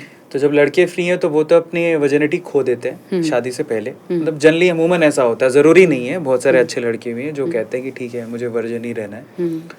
लड़कियां भी बहुत सारी ऐसी हैं जो कि अपनी वर्जिनिटी शादी से पहले खो देती हैं, राइट। लेकिन जब टाइम आता है, बहुत अच्छा रिश्ता आया है, और फिर जब वो आपस में सेक्सुअल कंपैटिबिलिटी के लिए आपस में जब बात कर रहे होते हैं लड़के लड़कियां, एक दूसरे से कॉमन क्वेश्चन होता है, आर यू अ वर्जिन। लड़का स्पेशली लड़की से पूछता है ना, प्रॉब्लम वहां पे क्रिएट हो जाती है। एक अच्छा रिश्ता ये झूठ से जा सकता है। बिल्कुल है, जाता है, और इसलिए लोग फिर झूठ बोलते भी हैं। हाँ। और फिर वो डरते भी हैं कि बताया तो। कितने कॉल्स हैं मेरे पास जिसमें लड़की कहती है उसे पता तो नहीं चल जाएगा ना, या आप मुझे बताओ कि कैसे होता है ये। ही रेगुलरली क्वेश्चंस मी। कितने कॉल्स हैं, मैं आपको रोजमर्रा में दिखा सकती हूँ कि आप ना प्लीज वो मतलब just talk to my husband and tell him that it is everything is fine.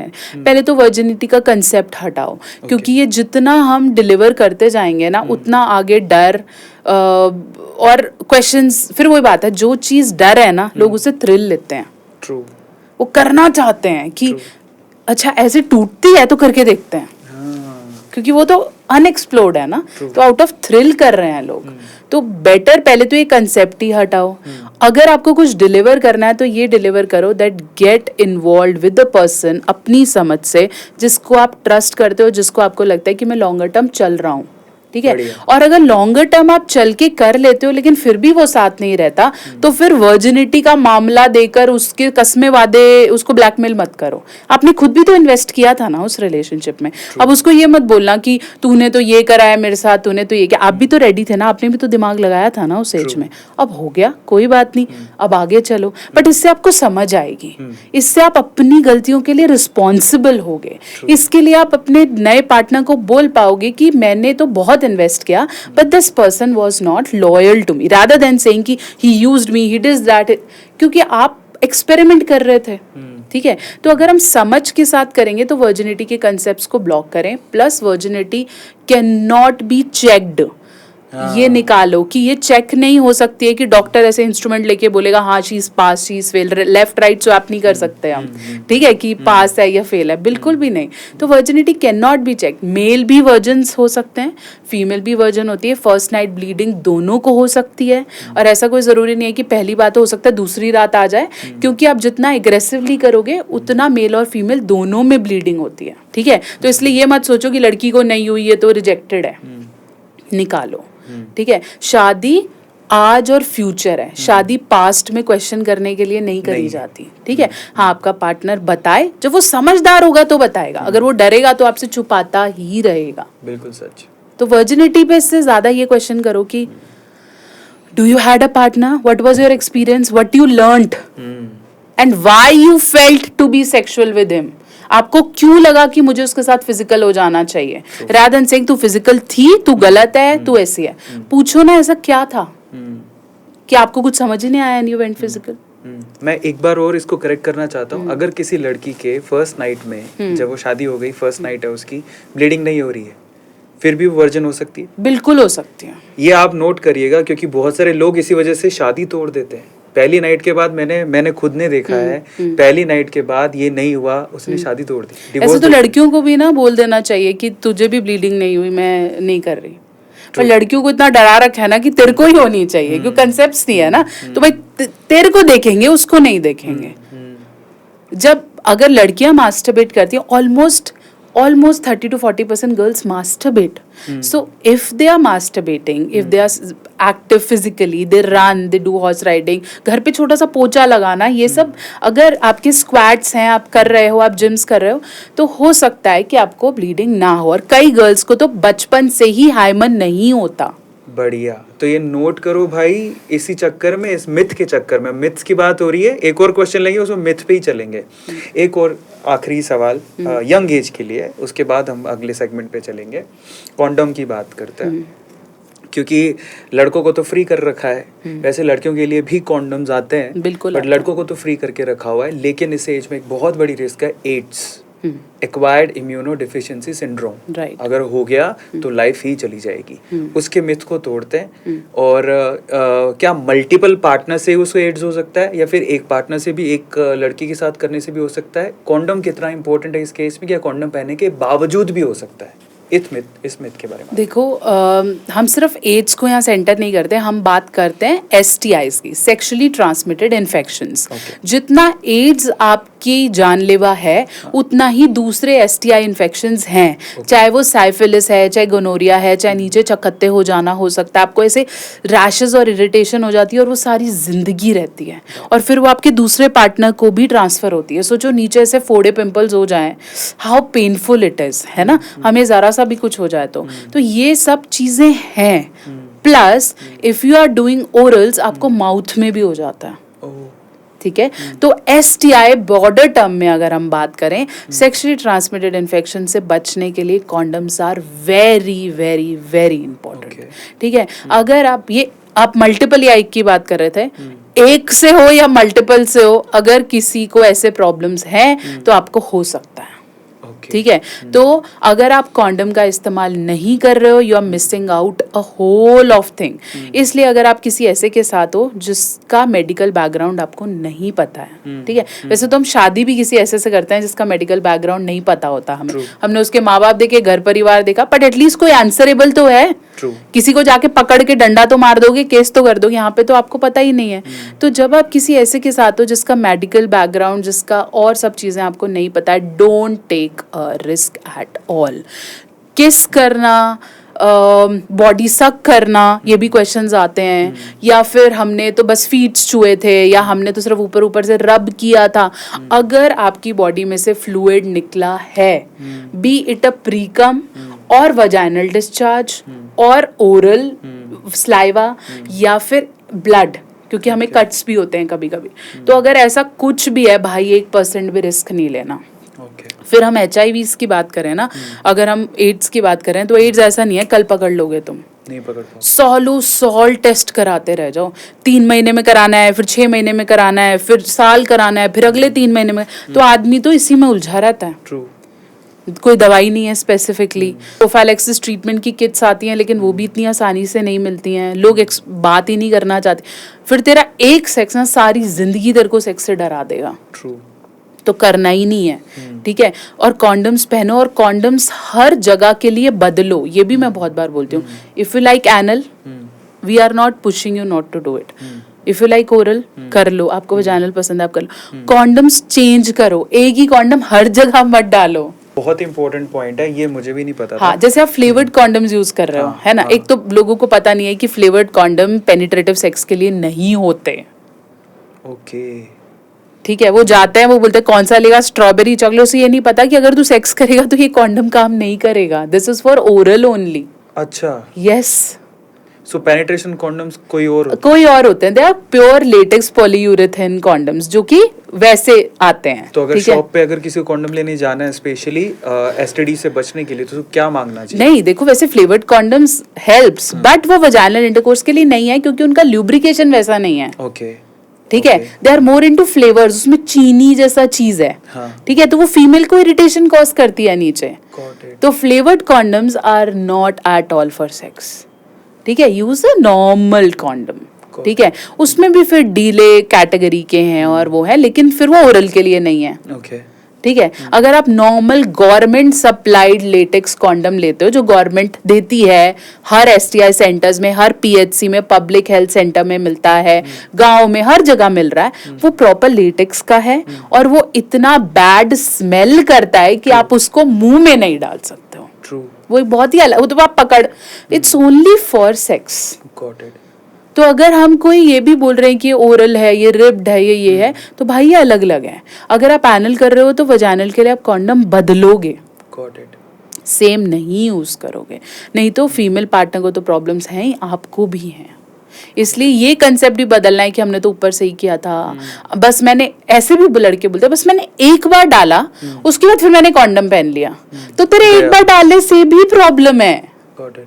मुझे प्रीकम हुआ, लेकिन मुझे फीमेल की थाइस पे ही हुआ, लेकिन मैं बहुत ज्यादा श्योर नहीं हूँ। श्योर हो, अब मेरे को बता रहे हैं कि मैम ऐसे से हुआ, फिर ऐसे हो गया था, तो मैं बोलती हूँ भाई मेरे को नहीं पता है ना इतना, लेकिन मुझे इतना पता है कि डेफिनेटली प्रॉब्लम हो सकती है। मैं लिख के नहीं दे सकती हूँ, बट प्रॉब्लम हो सकती है। Get your self a PP kit started, ठीक है, जो प्रोफाइलैक्सिस की वायरल किट होती है, I can not recommend it, the government doctors eight government hospital recommends it. तो वहां से जाके कुछ केमिस्ट भी दे देते हैं अंडर द टेबल, बट ऐसा कुछ है तो लेना शुरू कर दो। नेहा मैम, बहुत सारे सेक्स से जुड़े मिथ्स भी हैं उसके बारे में बात अभी करूंगा, लेकिन उससे पहले जब आपने इतना सब कुछ बताया तो मेरे दिमाग में एक छोटा सा सवाल और आ गया, बिकॉज हम कॉन्डम की बात कर रहे थे, लेकिन क्या होता है, ठीक है भाई हम कॉन्डम तो लेने जाना पड़ेगा, किसी के पास अरेंज नहीं होता कि अभी सेक्स हो ही जाएगा, तो इतना समय नहीं है, मेडिकल स्टोर पे जाने के बाद उन्होंने जज्बातों में आके दोनों ने सेक्स कर लिया। अब लड़के का तो कुछ नहीं है, उसको तो क्या ही है, लेकिन लड़की को प्रॉब्लम हो सकती है इस टाइम पे एक ही बार में, क्या पहले ही सेक्स में वो प्रेग्नेंट हो सकती है, और अगर उसे उसमें बचना हो तो उसे क्या करना चाहिए, क्योंकि उसके बाद, क्योंकि हम लोग इंडिया में रहते हैं, ये यूएस नहीं है कि ठीक है सिंगल मदर है तो वो पाल लेगी, यहाँ पर तो बहुत प्रेशर झेलना पड़ता है, तो ऐसी सिचुएशन से बचने के लिए लड़कियों को क्या करना चाहिए? देखो, अगर हम बात कर रहे हैं एसटीआई या इस सेक्सुअल इन्फेक्शंस की, तो डेफिनेटली उसका कोई भी ट्रीटमेंट पोस्ट सेक्स अवेलेबल नहीं है। हाँ, ये प्रोफाइलैक्सिस किट है जो हम ले सकते हैं। अदरवाइज अगर हम कंसीविंग की बात करते हैं या बेबी होने की बात करते हैं तो 72 आवर पिल इज अवेलेबल, ठीक है, जो कि आसानी से आपको केमिस्ट स्टोर पे मिल जाती है। वो 100% काम करती है? 100% काम करती है, ठीक है। जितना आप उसे अर्ली ले लोगे उतना बेटर है। अगर आप सोचो कि 5 दिन का टाइम है, 72 आवर्स है, अभी तो 5 दिन है तो 5वें दिन लूंगी, ऐसे नहीं, ठीक है। जितना अर्ली आप उसे ले लो उतना बेटर है। सिंगल पिल है, बिल्कुल सिंगल पिल है, उसकी इंटेंसिटी थोड़ी ज्यादा होती है, और उसको लेने के बाद हो सकता है आपको बहुत अर्ली पीरियड्स आ जाए या थोड़ा देर से, मतलब आपकी डेट 20th की हो सकता है 28th को आए, ठीक है, लेकिन डरना नहीं है। मेरे पास ये भी कॉल्स हैं कि हमने आईपिल ले लिया था लेकिन अब तो पीरियड्स ही नहीं आ रहे, कंसीव तो नहीं हो गया। तो कितनी बार मैं बोलती हूँ इट्स ओके, अगर आपने लिया है तो घबराओ नहीं, ठीक है, और अगर आपने कॉन्डम के साथ भी किया तो भी घबराओ नहीं। पीरियड्स ऊपर नीचे आपके स्ट्रेस पे डिपेंड करते हैं। अगर आप टेंशन लिए जा रहे हो नहीं रहे तो नहीं होंगे, ठीक है। तो आपको रिलैक्स रहना पड़ेगा। आप अपने बोलते हैं ना, अपनी पैकिंग अच्छी रखो, ठीक है, और दिक्कत फिर फटेगा नहीं अंदर से, तो दैट इज ओके, ठीक है। फिर आईपिल है जो फीमेल को प्रोटेक्ट कर सकती है, but it shouldn't be repetitive. ये नहीं सोचना है कि हर बार का काम बना लिया, आप गए, आपने खाया, फिर गए और खाया, आपको आगे बच्चा होने में प्रॉब्लम आएगा। Your fertility will be vanished, फिर आपको समझ ही नहीं आएगा क्या हो रहा है। इसलिए ठीक है, अपने साल 1.5 साल में एक बार आईपिल ले लिया, इट्स ओके। लेकिन लड़के जो ये दिमाग में बना लेते हैं ना कि क्या हो गया, गोली खिला देंगे, take it out from your mind, this is not right. बहुत हाई हॉर्मोन्स हैं, कैसे वो पिल में क्या है ये समझो। उसमें एक हार्मोन है जो आपकी बॉडी बनाती है, लेकिन उसकी इतनी परसेंटेज है कि अगर वो दो सेल्स जुड़े भी हैं आपस में तो उसको डिस्ट्रॉय करती है। ओके। वो हमारे बॉडी का हार्मोन है, लेकिन इतना ज्यादा लेवल पे है कि वो तोड़ देती है। Similarly with your 1 month abortion kit, अब तो अंडर द टेबल भी नहीं मिलती, गायनेकोलॉजिस्ट लिख के देगी तो ही मिलेगी, लेकिन पहले मिल जाती थी, ठीक है। वो 1 month किट भी आप 1.5-2 महीने पे लेते हो, तो फिर बहुत बार ऐसे होता है कि बच्चे के कुछ पार्ट्स बॉडी में ही रह गए, फिर वो एलर्जी कॉज कर रहे हैं, कैंसर ग्रोथ कर रहे हैं, या फिर आपने कई लोग ऐसे भी हैं जो 1 month की पिल ले लेते हैं, 72 आवर्स तो नहीं ली, 1 महीने के लिए, फिर भी बेबी हो गया, बट फिर वो बेबी को प्रॉब्लम्स होती हैं, बेबी अपंग है या उसकी मेंटल ग्रोथ रुकी हुई है, क्योंकि उस हार्मोन ने जाके अंदर बच्चे को परेशान तो किया है ना। तो वो क्या होता है, बच्चा चल नहीं पा रहा है या वो बोल नहीं पा रहा है या उसको आंखों में इश्यूज हो गए हैं, तो भाई ऐसे प्लेजर के लिए इतने बड़े बड़े रिस्क नहीं लेने हैं, बहुत गलत है। ये भी तो डर है कि गायनेकोलॉजिस्ट के पास जाएंगे, वो औजार मार के अबॉर्शन करेगी इसलिए दवाई ले लो। गायनेकोलॉजिस्ट लड़ रहे हैं इससे कि भाई अबॉर्शन करा लो ना, ट्रू, वो क्यों कर रहे हो, एटलीस्ट तुम सेफ तो हो नीचे से, ट्रू। लेकिन नहीं, हमें तो पिल लेना है, और यही तो फिर डर वाला धंधा है ना, फिर केमिस्ट कमाता है उससे। अब इसमें एक और मिथ है जनरली, मतलब क्योंकि मैं भी उस एज से निकला हूँ, जनरली लड़कियों में ऐसा रहता है कि अगर आपने सेक्स किया है, कॉन्डम नहीं है उस टाइम पे, तो ठीक है, अगर इंजेक्शन वजाइना में ही हो गया है तो फटाफट से जाके वॉश कर लो या पी कर लो, पॉसिबल है उसे या नहीं? ये भी मिथ है, लेकिन ये उस केसेस में अच्छा है जब आप कोई माइनर इन्फेक्शंस की बात कर रहे हो। अगर एसटीआईज हैं और ये हैं तो इन पे ये काम नहीं करता। पी करना, फटाफट से वॉश कर लेना, या खड़े हो जाना, या टिश्यू पेपर से रब कर लेना, ये सिर्फ माइनर बैक्टीरियल इन्फेक्शन से डील कर रहा है। प्रेगनेंसी कम हो जाएगी ऐसा नहीं है। ओके, तो ये भी एक मिथ है भाई, नोट कर लो। तो चलो, मिथ की बात ही चल रही तो बहुत सारे मिथ हैं, उसके ऊपर डिस्कशन कर लेते हैं। लेकिन ओवरऑल कंक्लूजन ये निकला है कि ठीक है, आपको मिल गए आप आपस में, आपकी इंटीमेसी का आपको लगा कि फीलिंग आ गई है, कर लेते हैं, थोड़ा थोड़ा सा धैर्य रखो, कॉन्डम यूज़ करो, ज़्यादा अच्छा है। अच्छा, इसमें एक और चीज़ है, लड़कियों का कॉन्डम कितना सक्सेसफुल है? सक्सेसफुल है लेकिन वो कम्बरसम है। जैसे मेल कॉन्डम पहनना इजी है, ओके फीमेल कॉन्डम पहनना डिफिकल्ट है, ओके क्योंकि वो बहुत ही बड़ा है लेंथ में, it's more like a leafy flap, plus India में अवेलेबिलिटी नहीं है, ओके ठीक क्योंकि सेल ही नहीं है, महंगा इतना है, तो ऑब्वियसली जो बिकेगा वही तो दिखेगा, True. तो वो है ही नहीं, बहुत सारे उनके पास अवेलेबल ही नहीं है, तो है इफेक्टिव है डेफिनेटली, और स्पेशली उन फीमेल्स के लिए जिनके हस्बैंड्स प्रिकॉशंस नहीं लेते, या फीमेल प्रोस्टिट्यूट्स के लिए जिनको लगता है कि हम रिस्क नहीं लेना चाह रहे हैं, तो फिर वो ले सकती हैं, but it is very cumbersome, plus मिलता ही नहीं है। चलिए अब मिथ की तरफ चलते हैं। बहुत देर से मैंने किसका के फाइनली इस पे पहुंचा हूँ। कुछ मिथ बर्स्ट करते हैं, आपको बताना है उसमें सच्चाई कितनी है। पहली, क्या आदमी में यानी कि मेल में सेक्सुअल इंटीमेसी ज़्यादा होती है एज कम्पेयर टू विमेन? क्या ये मिथ है? बिल्कुल मिथ है। Okay. पुरुषों को ब्लेम किया जाता है कि ये तो हर 9 सेकंड में सेक्स के बारे में सोचते हैं, या तो ये चलते हुए सोचते हैं। हर वो आदमी सेक्स के बारे में रेगुलरली सोचता है जो या तो उससे अट्रैक्टेड हो या खुश हो। विमेन में Yes. Okay. If she is happy with the husband, she is happy with the partner, she is actually very excited to have it.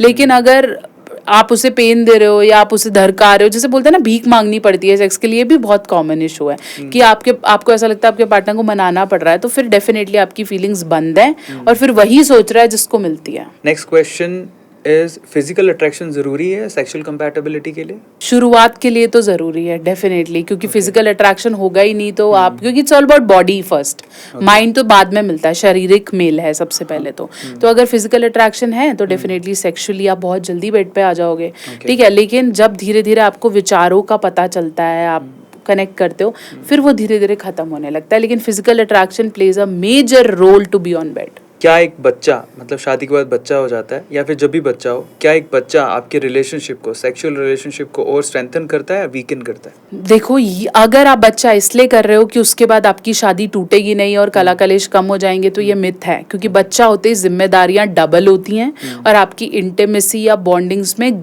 दरार आती है, ठीक है। ये तो बिल्कुल ऐसा है कि तुम दोनों की ज्यादा लड़ाई हो रही है, तुम दोनों जॉब करने जाओ, तो जॉब करने के बाद बातें जरूर कम हो जाएंगी, लेकिन प्रॉब्लम तो सेम ही है, बातें तो आप कम कर रहे हो, तो बच्चा होने के बाद होगा नहीं। हाँ, लेकिन अगर आप हैप्पी कपल हो और आपका बच्चा हो रहा है, तो उसके बाद आप बेटर मेच्योरली लव को समझ पाते हो, तो वो आपका रिलेशनशिप ग्रो करता है। तब आपकी तरफ फिजिकल अट्रैक्शन से ज्यादा आप एक दूसरे को रिस्पेक्ट करना शुरू कर देते हो। एक और मिथ है जो यंग एज में रहता है बेसिकली, क्या ज्यादा मास्टरबेट करना पेनिस लेंथ को बढ़ाता है? बिल्कुल भी नहीं बढ़ाता छोड़ो, अगर आप बहुत ज्यादा मास्टरबेट कर रहे हो तो आपके टिश्यूज में प्रॉब्लम हो सकते हैं, क्योंकि your penis is not bone, it's a tissue only, muscle है, ठीक है।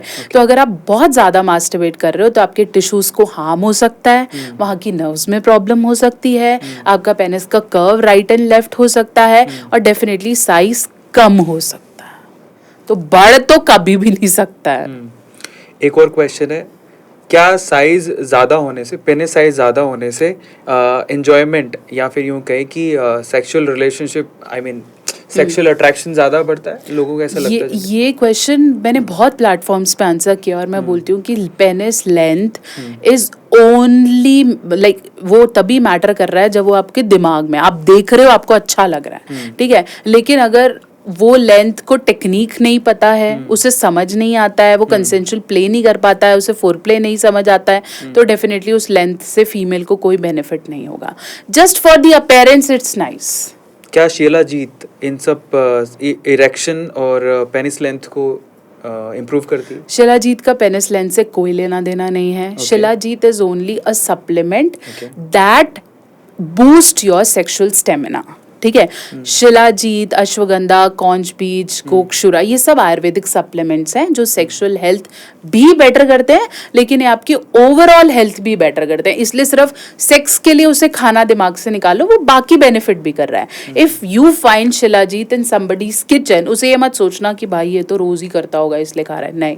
Shilajit can be eaten as in supplement, okay वो ओवरऑल बॉडी बेटर कर रहा है, वो आपके सारे सिस्टम्स बेटर कर रहा है। तो इसलिए शिलाजीत को सीधा सेक्स से जोड़ना ठीक नहीं है, वो ओवरऑल भी बेटर करता है, इसलिए शिलाजीत आप ले सकते हो। क्या टर्मरिक यानी हल्दी का दूध सेक्सुअल इंटीमेसी को बढ़ाता है?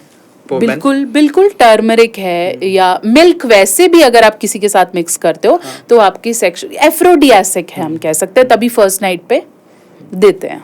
कई लोग सनातनी होते हैं, मतलब वो बौद्ध धर्म को मानते हैं, तो उनको ऐसे जब वो भगवान का नाम रेगुलरली लेते हैं तो उनको एक बच्चा भी ऐसे चाहिए होता है जो भगवान का स्वरूप हो। तो एक मिथ भी है कि ब्रह्म मुहूर्त में सेक्स करने से उस तरह का बच्चा पैदा होता है, ऐसे कोई मिथ सुने आप? बिल्कुल, लेकिन देखो, ब्रह्म मुहूर्त में सिर्फ बच्चा ही नहीं, ब्रह्म मुहूर्त में सब कुछ करो तो अच्छा है। ओके जल्दी उठो, ब्रह्म मुहूर्त में सारी चीजें करो। तो अगर आपको ऐसा नहीं कि अलार्म लगा के उस समय कर रहा है, लेकिन अगर आपका ये रूटीन है और आप ब्रह्म मुहूर्त को मन से मानते हैं तो डेफिनेटली सब अच्छा ही होगा। यहाँ पर लोग सेक्स मैगजीन्स की बात करते हैं, पर हमारे मंदिर भी हैं, खजुराहो के मंदिर, क्या आप गए हैं वहाँ पे? बिल्कुल। ठीक है, तो आप उसको मतलब इन टेम्पल्स को बेसिकली जो खजुराहो के मंदिर बने हैं उसको कितना उचित मानते हैं? क्या लगता है आपको कि लोगों को वहाँ पे जाके समझना चाहिए इन चीज़ों को? बिल्कुल समझना चाहिए। जब हम बात, the most ignored book of ancient history is Kama सूत्रा।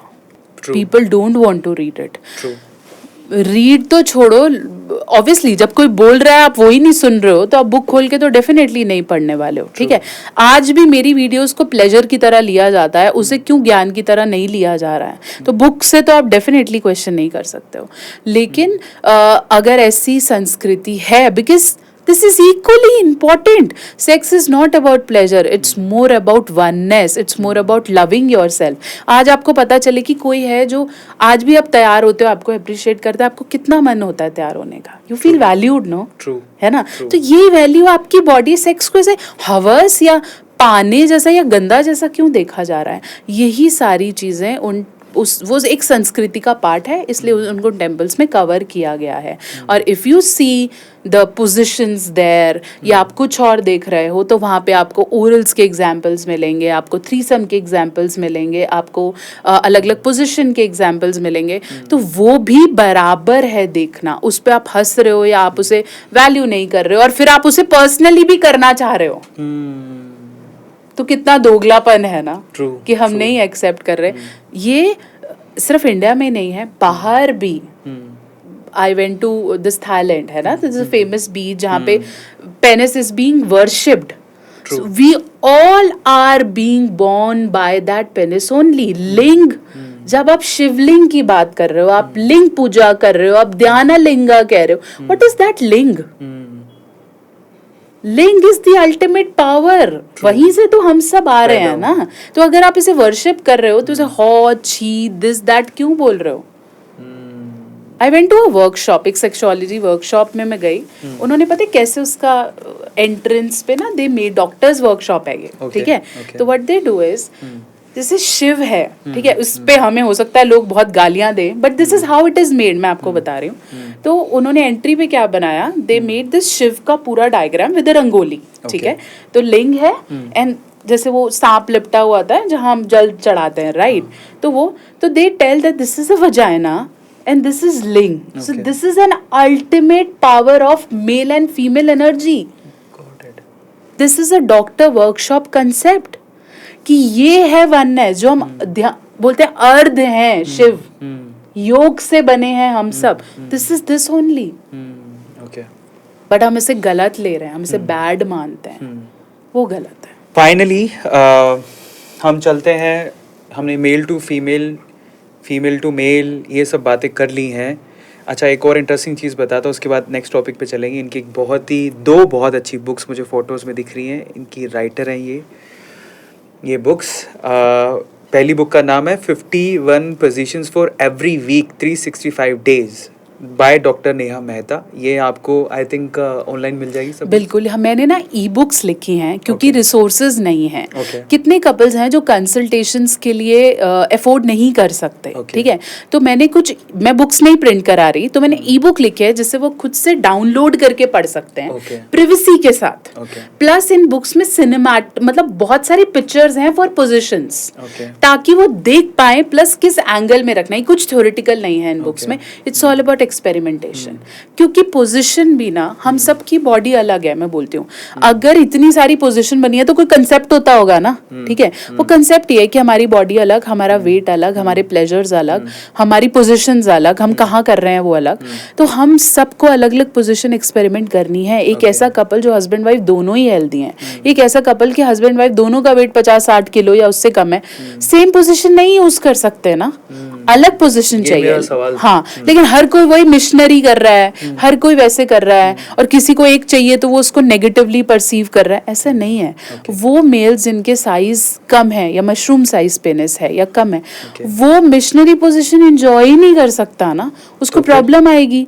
वो फिर क्या करेगा, वो फिर मे बी हो सकता है डॉगी स्टाइल करना चाहे क्योंकि लेंथ अच्छी है, या स्टैंडिंग पोजीशन। तो ये पोजीशन की जानकारी कौन दे रहा है? ओके, तो इस पे बात कर लेते हैं, ये अच्छा टॉपिक हाँ, है। कोई बात ही नहीं कर, बात क्या, आधे से ज्यादा लोग तो जानना ही नहीं चाह रहे, उन्हें लगता है बस यही अच्छी है। आज भी अगर मैं बोलूं कि डॉगी स्टाइल पोजीशन, लोग टेक इट एज, है ना, स्पाइसी और समथिंग। अरे भाई, जिसके को प्रॉब्लम है उसके लिए वो बून है। ओके, मतलब वो उससे एसोसिएटेड प्रॉब्लम को समझ लेते हैं। मतलब ये कैसे एसोसिएटेड, मतलब अगर जिसका पेनिस साइज छोटा है उसको डॉगी स्टाइल नहीं करना चाहिए? हाँ, क्योंकि वो पेनिट्रेट नहीं कर पाएगा, ठीक है। जिसको इरेक्शन वीक है, बहुत हार्ड नहीं रहता है, ठीक है, वो मिशनरी करे, क्योंकि मेल ऊपर है तो उसका इरेक्शन उसके कंट्रोल में है। ऐसे में अगर आप फीमेल ऊपर करते हो, तो काउगर्ल पोजीशन कहते हैं, अगर फीमेल ऑन द टॉप है तो वो उसके इरेक्शन पे थर्स्ट पड़ेगा, तो डेफिनेटली उसका टिकेगा ही नहीं। करेक्ट।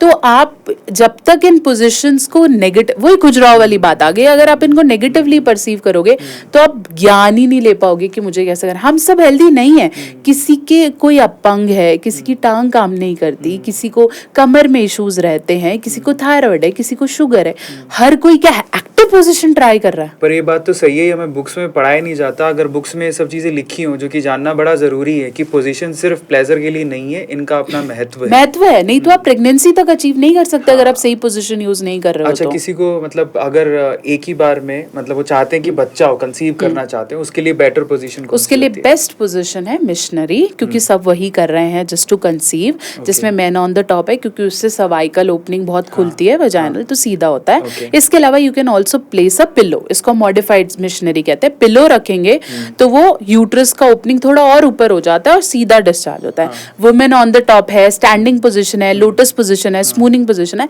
इसमें सीधा वीर्य अंदर नहीं जाता है, ये सिर्फ प्लेजर। तो ये acrobatic position never leads to pregnancy, मतलब स्टैंडर्ड नहीं है, होने को हो जाए आपका स्पर्म एक्टिव है तो, बट ये स्टैंडर्ड पोजीशंस नहीं है। प्लस इसमें फीमेल को पेन बहुत है, ठीक है, वो जो आपको वहां पे मॉडल्स दिख रही हैं वैसा वाला फीमेल बॉडीज नहीं है कि आपको ऐसा लगता हो कि ऐसा होता है। We all are different. मैं फिर से कह रहा हूँ कि सिर्फ ज्ञान है, आप ये इसको तब वैल्यू करोगे जब आप शादीशुदा हो जाओगे और जब आपकी इंटीमेसी रेगुलर एक पार्ट बन जाएगी, मतलब सेक्सुअल रिलेशनशिप बनाना एक रेगुलर पार्ट बन जाएगा, तब इस नॉलेज को आप बहुत महत्व करोगे।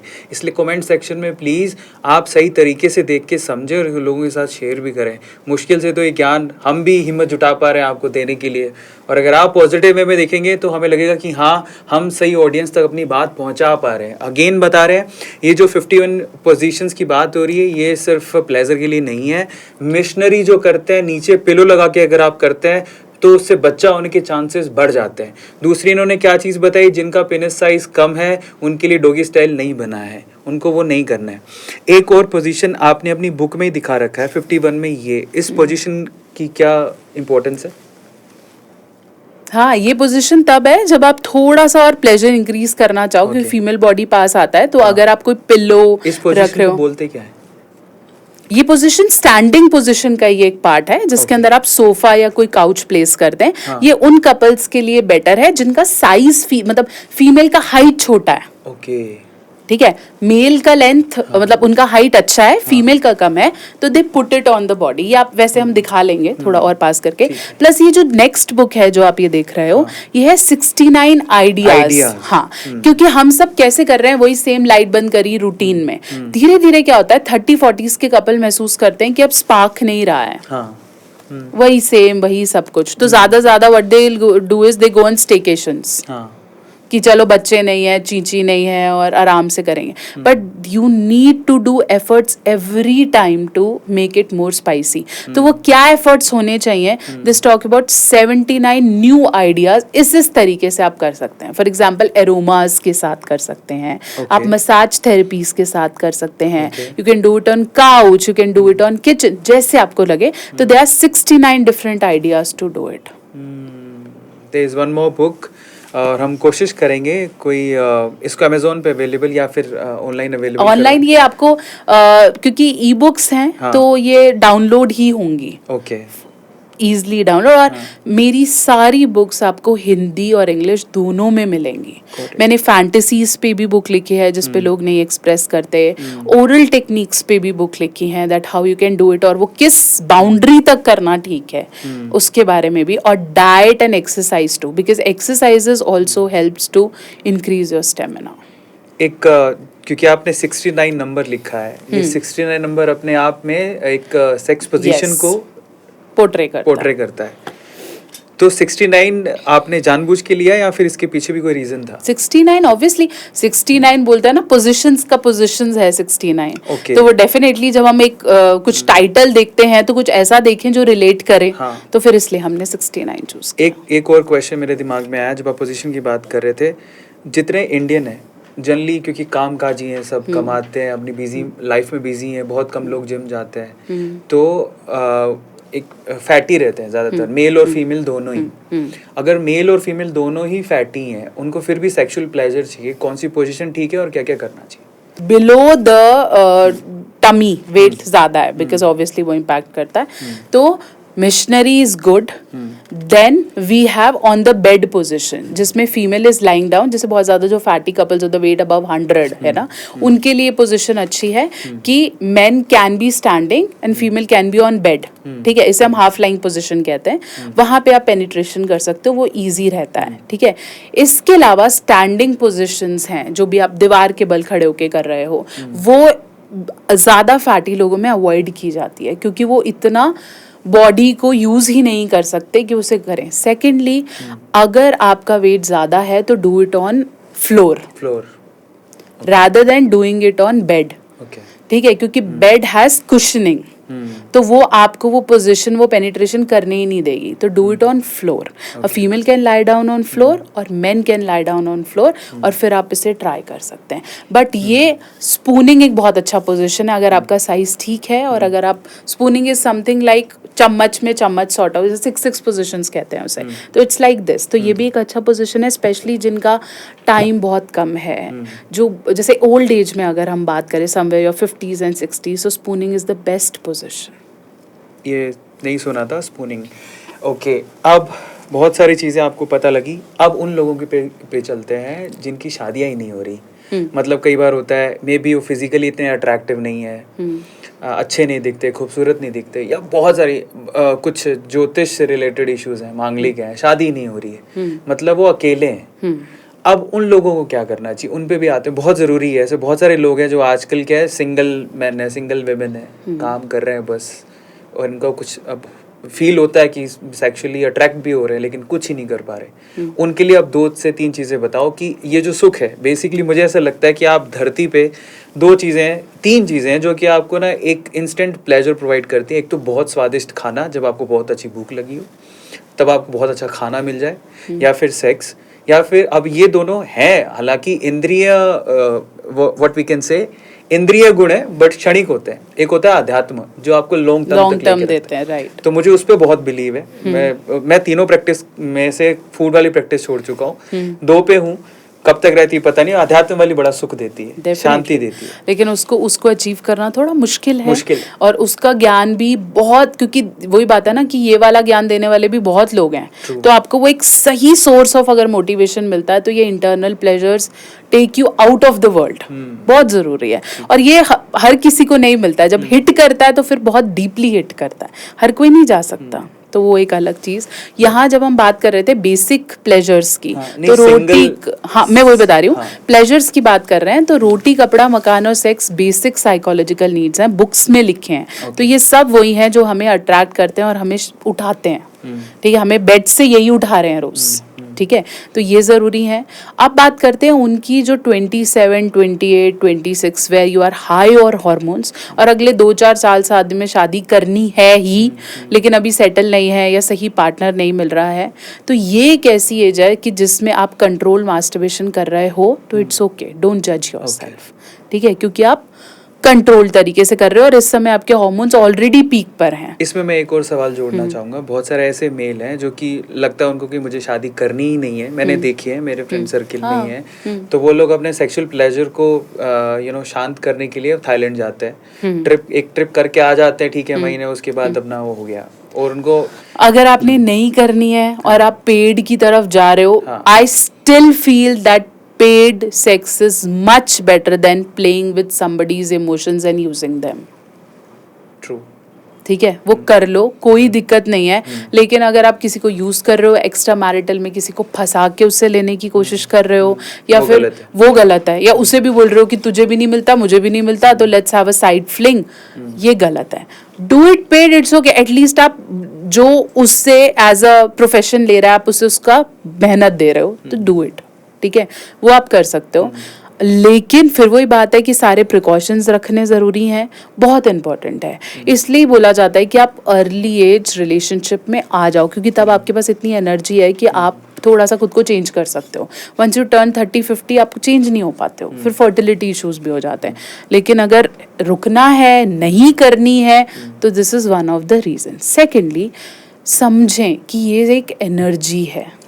ठीक है, अगर आप अपनी इस एनर्जी को और तरीके से बदलते हो, टर्न करते हो, तो ये एनर्जी अपने आप कम हो जाएगी। जैसे कई लोग साइकिलिंग करके अपना करियर कर रहे हैं, कई लोग बॉक्सिंग करते हैं, कई लोग और फील्ड्स में बहुत अच्छे हैं, तो उन्होंने अपनी सेक्सुअल ड्राइव्स को काफ़ी कम किया है।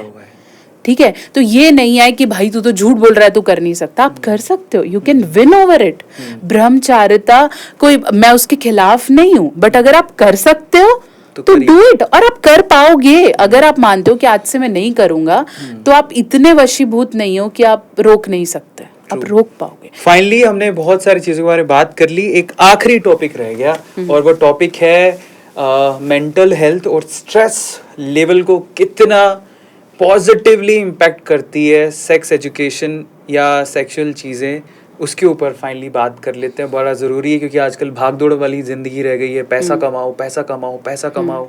स्ट्रेस लेवल बढ़ते ही जा रहा है और वो कम होने का नाम नहीं ले रहा। उस वजह से हमारी पर्सनल लाइफ भी इम्पैक्ट हो रही है, हमारी सोशल लाइफ भी इम्पैक्ट हो रही है, और बहुत कम उम्र में सफ़ेद बाल हो जा रहे हैं, बहुत कम उम्र में झुर्रियाँ आ जा रही हैं। और इन सब चीज़ों को अगर रिड्यूस करना है तो ये सेक्सुअल एजुकेशन और ये सेक्स एक्टिविटीज़ कितनी इम्पोर्टेंट है? मैं इन सब से हटकर एक कंसेप्ट बोलती हूँ, that is called self care. बहुत बढ़िया। अगर आप सेल्फ केयर कर रहे हो तो उसके लिए आपको क्या करना पड़ेगा? एफर्ट देना पड़ेगा।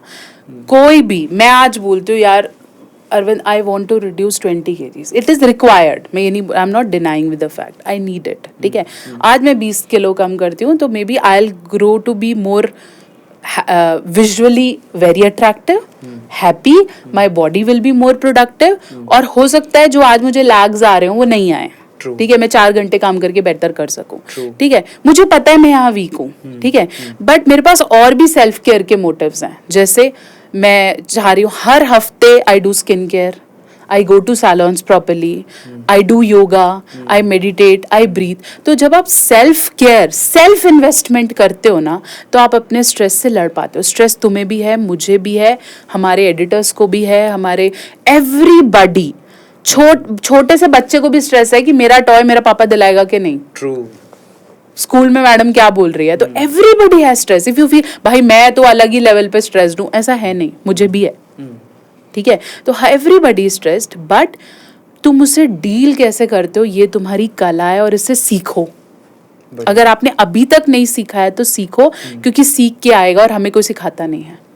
हम डिप्रेशन में होना, हमें बोला जाता है मंदिर चला जा, बट ऐसे कैसे मंदिर चला जा, दिमाग तो 100 चीजें कर रहा है. True. फिर आपको उस मूर्ति से आपको ऐसा लगेगा कि ये काम नहीं करती. True. क्योंकि आप सारा तो उसी पे डाल रहे हो, खुद तो एफर्ट कर ही नहीं रहे. तो self care is important and learn it.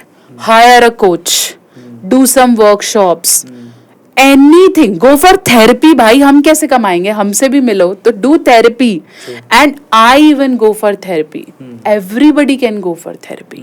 तो जाओ, बात करो. जैसे आपकी बॉडी को मेंटेनेंस चाहिए, वो चाहिए. Sex for a time being आपके हार्मोन्स को, हैप्पी हार्मोन्स को रिलीज करता है, आपको अच्छा लगता है, बट वो स्ट्रेस का सॉल्यूशन नहीं है. आप हर बार तो मास्टरबेट या सेक्स नहीं कर सकते हैं ना, तो वो मत करो.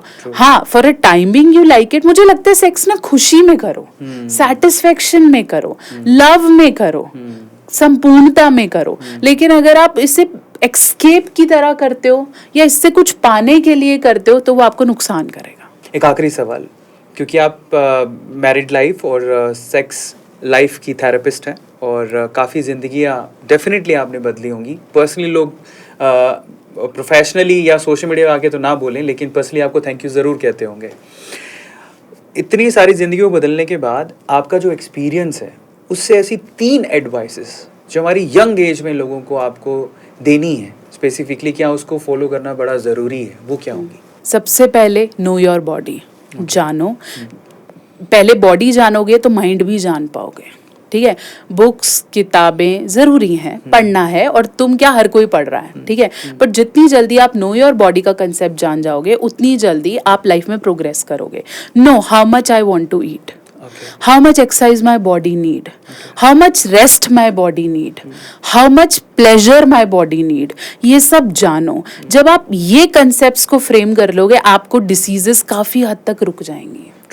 ठीक है, तो आपको समझ में आएगा कि मैंने कितना किस लेवल पे काम कर रहा है. और ये तब शुरू होता है जब आप इस पे मेहनत करो.